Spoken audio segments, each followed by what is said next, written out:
Je suis Arnaud Vanès, directeur général du CHU de Nancy. Et effectivement, on est très content d'avoir noué un partenariat avec la Poste Santé Autonomie. D'abord parce qu'un partenariat, c'est le choix d'un partenaire. Et là, c'est la Poste Santé Autonomie avec toute l'aventure qui est en train de créer Dominique Pont et toutes les équipes autour, avec tout l'écosystème.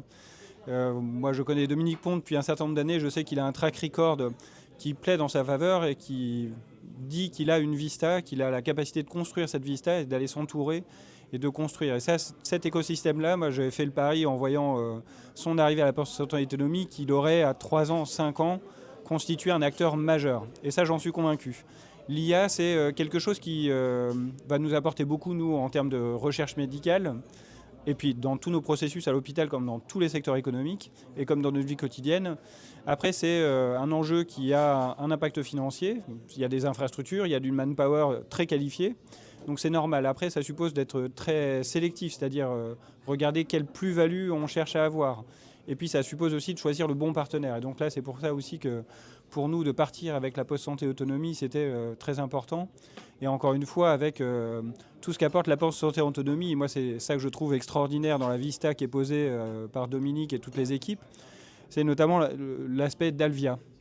Et c'est ça que je trouve très profond aussi dans cette vista-là, c'est qu'il y a un gros sujet architecture data qui est très important pour nous, pour l'IA, et qui est au-delà de l'IA, ça va nous changer énormément de choses en termes d'agilité. Dès qu'on aura posé cette surcouche d'Alvia, en fait, on arrivera à avoir des développements très rapides, des évolutions incrémentales qui nous permettent d'améliorer l'ergonomie, la performance de nos systèmes d'information. Et aujourd'hui, on a, avec les systèmes d'info qu'on a aujourd'hui, que ce soit les web techno ou les anciens softwares, on a les pieds dans le béton. Et donc c'est là d'avoir cette surcouche d'Alvia de données vivantes, là où aujourd'hui on a 300-400 applicatifs, on a une centaine d'applicatifs avec de la donnée santé, et donc on a de la donnée complètement éclatée dont on ne peut pas faire grand-chose. Et donc ça, cette surcouche-là, ça va nous apporter énormément, et c'est vraiment le socle d'infrastructure, d'architecture data qui est énorme. Et derrière, il y a évidemment toutes les compétences qui vont nous apporter énormément, quoi.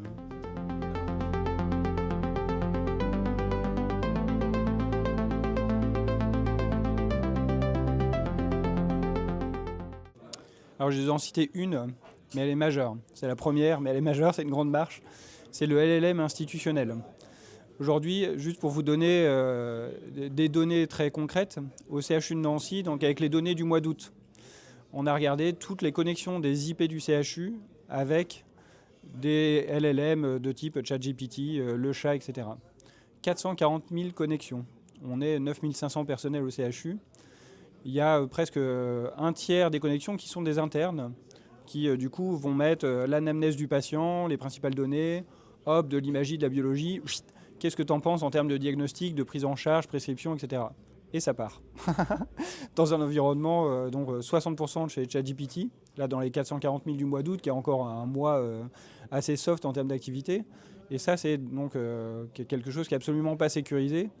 Donc ça, ce premier point de mettre un LLM institutionnel, c'est-à-dire un LLM qui se déroule dans un environnement qui est sécurisé, maîtrisé, c'est quelque chose qui va nous permettre de faire des bonds de géants. Moi, je n'avais pas compris ça il y a quelques mois.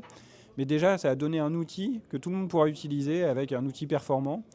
Il y a plusieurs personnes qui réfléchissent à ces LLM institutionnels, mais ça va nous faire des bonds de géants, d'une part pour faire les choses correctement dans un environnement sécurisé, souverain, etc. Et d'autre part, ça nous permet de très bien connaître les cas d'usage de nos personnels, parce qu'évidemment, les personnels n'attendent pas que le CHU ou enfin bref, avec toute la lourdeur administrative qu'on peut avoir à mettre en place des outils dans notre vie quotidienne, on les a, et c'est évidemment normal que ce soit adapté. Et donc quand on aura franchi cette étape de LLM institutionnel, on aura fait un pas de géant en fait dans l'introduction dans la stratégie IA des établissements.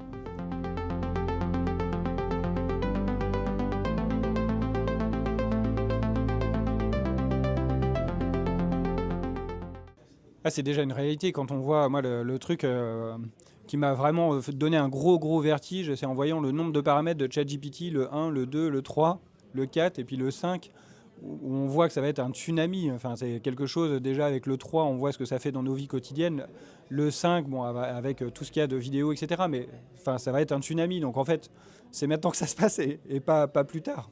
Donc le truc est déjà arrivé. Après, L'enjeu, je trouve, c'est de garder de la méthode. Quand on voit l'évolution des capacités de calcul, l'évolution sur la bourse, etc., tout ça part à une vitesse incroyable. Après, ce qui change la chose, c'est vraiment d'y mettre de la méthode, de poser les briques une à une et de prendre le temps. Et d'accepter de prendre le temps, même s'il y a la frénésie, même si ça avance à une vitesse folle, de prendre le temps de construire les choses méthodiquement, une stratégie avec les briques infra, les briques compétences, les briques gouvernance, les briques éthiques, etc. C'est super important de construire ça proprement. Donc après, c'est plutôt ce tempo-là dans lequel on est finalement. Et donc on est plutôt dans un truc où on rattrape les cas d'usage qui sont déjà partis, comme je l'ai dit tout à l'heure sur les LLM. Mais donc c'est voilà, cette phase-là qu'on construit. Et donc ça, c'est une étape interne. Et puis après, il y a l'étape externe. Parce qu'évidemment, on n'est pas maker sur tous les sujets. Il y a un gros nombre de sujets sur lesquels il faut qu'on soit bailleur parce qu'il y a des produits qui existent déjà sur étagère sur le marché. Et donc là, c'est comment est-ce qu'on réussit à faire ce lien-là entre les CHU et les besoins qu'on a nous, ou établissements de santé, et puis après tout ce qui existe et tout l'écosystème économique autour. Donc pour ça, on a créé des commissions qui fédèrent les 33 CHU français, de manière à ce qu'on arrive à bien articuler les besoins, et puis après, tout l'écosystème économique, on arrive à articuler les choses de manière à ce qu'on, nous, en plus on a le bonheur d'être acheteur public, donc ça passe par les règles de la commande publique, etc. Mais du coup, à créer ces liens-là qui nous permettent d'être aussi bailleurs, et puis d'être aussi un peu influenceurs de tout l'écosystème économique pour que sur les parties sur lesquelles il n'y a pas tout de suite des produits sur étagère, on puisse ne pas être maker, mais du coup travailler en partenariat. Et c'est là où, encore une fois, la Poste Santé Autonomie a des longueurs et une vista qui est super, super intéressante, quoi.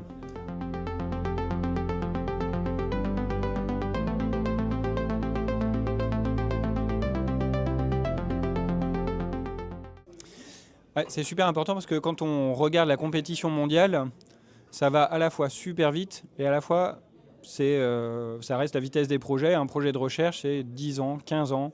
Ça se fait centimètre par centimètre, jour par jour, semaine par semaine, etc. Et moi, je trouve qu'on a énormément d'atouts en France, mais objectivement, on a une menace énorme de disparaître de la carte de la recherche médicale mondiale. On regarde les États-Unis, ils avancent à une vitesse folle et chaque année, ils arrivent avec un cadre propre qui leur permet d'avancer plus vite avec différents atouts. Mais ils avancent, quand on regarde les évolutions de Epic par exemple, ce qu'ils engrangent avec Cosmos, maintenant Comet, ça va avec des vitesses folles, vraiment folles. Quand on regarde du côté chinois ou asiatique, c'est pareil, ça va à une vitesse folle. Donc nous, on a un enjeu énorme à ne pas perdre la place qu'on a, qui est quand même une place qui se réduit. Et là, le côté machine à café est super important.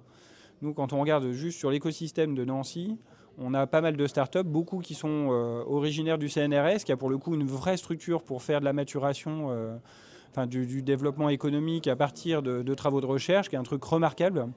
Mais par contre, les gens ne savent pas par où rentrer au CHU. Vraiment, ils ne savent pas rentrer où au CHU alors que c'est Nancy qui est 15 minutes city, quoi. Et donc c'est cet enjeu de réussir à se connecter, à se parler, d'avoir les points de connexion, d'avoir du coup des accès beaucoup plus rapides aux key opinion leaders, à des données, à des gens qui peuvent faire des tests.